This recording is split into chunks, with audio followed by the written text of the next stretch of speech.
Helo, Dosbarth Dewi, gobeithio'ch bod chi gyd yn iawn ac yn cadw yn ddiogel. Wel, mae wythnos arall wedi hedfan heibio, a licsen ni a Miss Anthony, diolch yn fawr iawn i chi gyd sydd wedi gweithio'n galed o'r wythnos hon. Mae gweld eich gwaith chi yn rhoi gwen enfawr ar ein gwynebau ni. Nawr te, ymlaen yn i'r wythnos newydd, a mae gennym ni stori newydd i'ch wythnos yma, sef stori sogi. A mae'r stori i'w weld ar pwerbwynt, iawn. Bydd e ar Teams yn y files i chi gweld e fyny. A mae eisiau chi wrando ar y stori a gwrando ar y geiriau sydd yn odli, sydd yn gwneud yr un sŵn, iawn.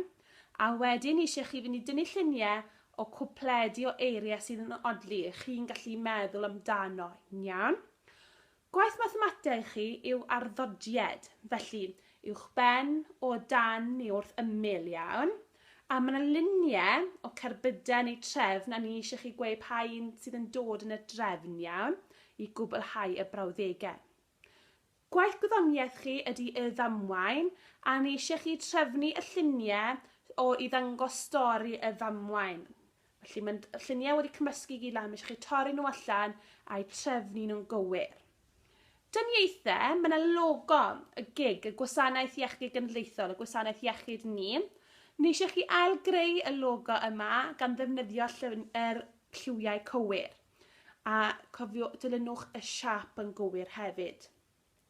Eich gwaith celfydd ydych chi ydy greu pyped hosan o unrhyw weithwyr allweddol. Felly ydych chi wedi pyped hosan o nyrs, doctor, diffoddwr tân, unrhyw beth sydd yn bwysig i chi.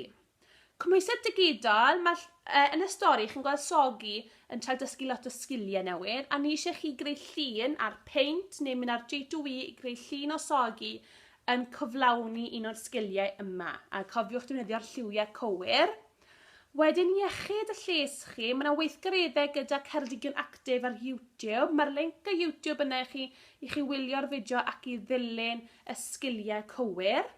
Ac yn olaf, llythyren yr wythnos. Llythyren yr wythnos hon ydy am selsig yn dyfa. Felly pawb yn neud y sŵn dymes? Da iawn chi. Felly, ewch ati i chwilio am gwrthrychyn dechrau gyda s. Rydw i wedi bod o mewn cartref, a rydw i wedi dod o hyd i siswrn, sanau, ac rydw i'n gwisgo sbectol. Felly beth ydych chi'n gallu chwilio amdano? Ymarfer ffurfio yn gywir, dechrau ar y top a gweithio'ch ffordd lawr, a hefyd ffurfio'r geiriau sy'ch chi'n gallu, ffurfio geiriau chi'n meddwl sy'n dechrau gyda s. Iawn, da iawn chi. Fi'n gobeithio gewch chi wythnos bendigedig Dosbarth Dewi, ac os eisiau unrhyw help arnoch chi, rydw i a Miss Anthony ar Teams i'ch cynorthwyo chi. Gwelch yn fuan, ta-da!